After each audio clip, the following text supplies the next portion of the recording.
नमस्कार प्रिय मित्रों, ओम वास्तु ज्योतिष चैनल में आपका हार्दिक अभिनंदन। आज हम चर्चा करेंगे।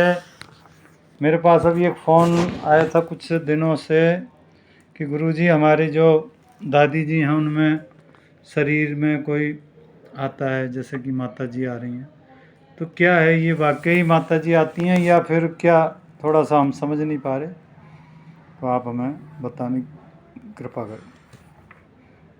देखिए, ऐसा होता है कि मुझे भी 22 साल के लगभग होने को आ रहे हैं। मैं भी बालाजी का तुच्छ भक्त हूँ, ज़्यादा मुझे कुछ आता नहीं है। तो 22 साल से तो मेरे तो बालाजी आए नहीं। अब माता जी आती हैं, पितरजी आती हैं, भैरव जी आती हैं, ये वो जाने और उनके आसपास के व्यक्ति जाने।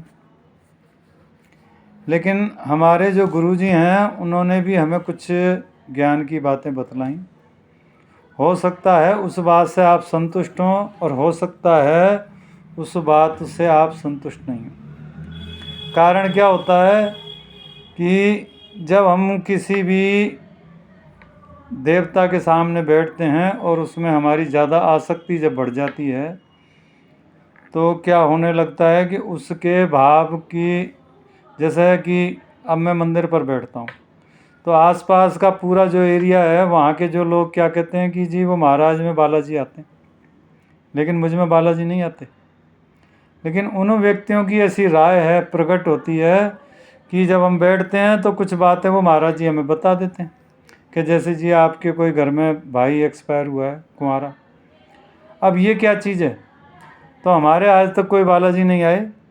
होता क्या है कि देवी देवताओं की हम जब पूजा करते हैं या कोई भी पितर जब आते हैं शरीर में, तो उनकी एक छाया प्रतिरूप हमको कुछ दिखाई देने लगता है।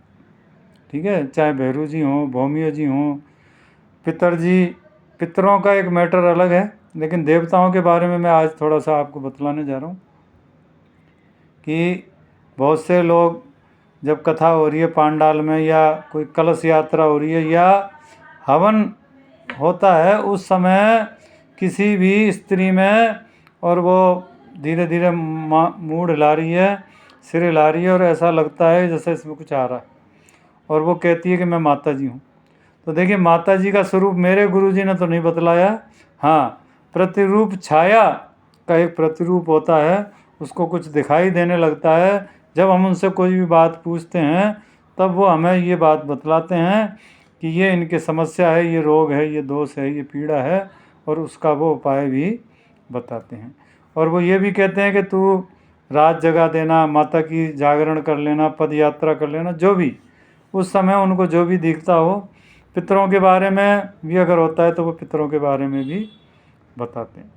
तो चलिए, आशा करते हैं कि जो हमारे भक्त हैं उनको ये जवाब मिल चुका होगा, और भी नई जानकारी के साथ फिर उपस्थित होंगे। अब देखिए, हम कुछ ही दिनों में और सुंदर कांड के ऊपर हम वीडियो बनाने जा रहे हैं। कई लोगों का हमारे पास फ़ोन आया, गुरुजी आप सुंदर कांड, थोड़े थोड़े सुंदर कांड के ऊपर आप हमें व्याख्यान दें, यानी कि उसकी डिटेल हमें समझाएं। तो देखिए, मैं कोशिश करूँगा कि रामचरितमानस में जो पंचम सोपान है सुंदरकांड, उसके बारे में जैसा लिखा हुआ है उसी का प्रतिरूप मैं आपको सुनाऊं। मैं मेरा स्वयं का कोई भी और अनुसरण नहीं करूं। चलिए, वो भी हम जल्दी आपके समक्ष पेश करेंगे। अच्छा, धन्यवाद आपका बहुत बहुत इस वीडियो को देखने के लिए। और आपके मन में कोई भी प्रश्न जागृत है तो आप हमसे पूछ सकते हैं। धन्यवाद।